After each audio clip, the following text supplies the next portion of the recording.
খুব শৈশবে মাকে হারিয়েছি আমি। বয়স তখন 1.5 বছর।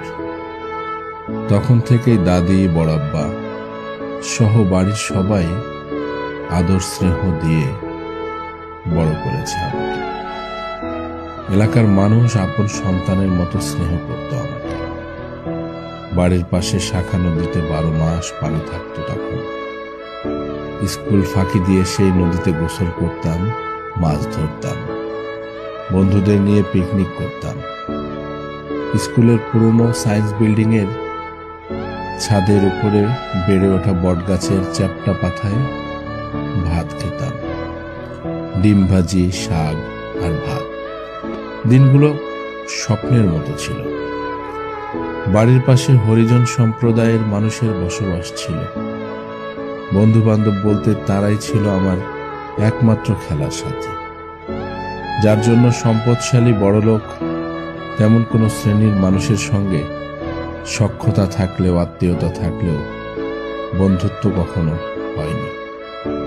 রাজনীতিতে একটা অবস্থান পাওয়ার পরেও গ্রাম ছেড়ে ঢাকায় গিয়ে থাকতে ইচ্ছে করত না।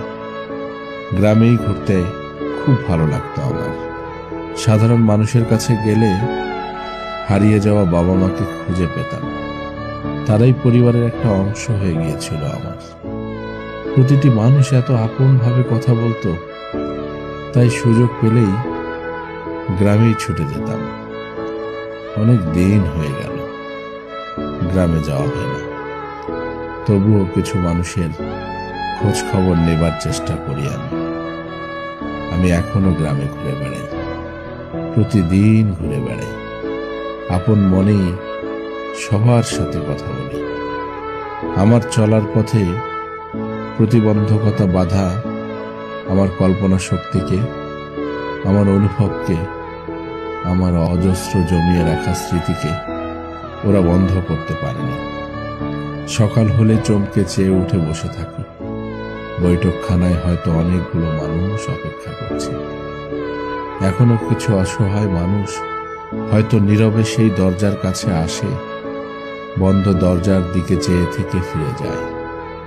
অসহায় চোখগুলোর কষ্টের কথা আর বলা হলো না। তবুও কারো প্রতি কোনো অভিযোগ নেই আমার। মন থেকে এখনো দোয়া করি, তোমরা সবাই ভালো থেকো, নিরাপদে থেকো।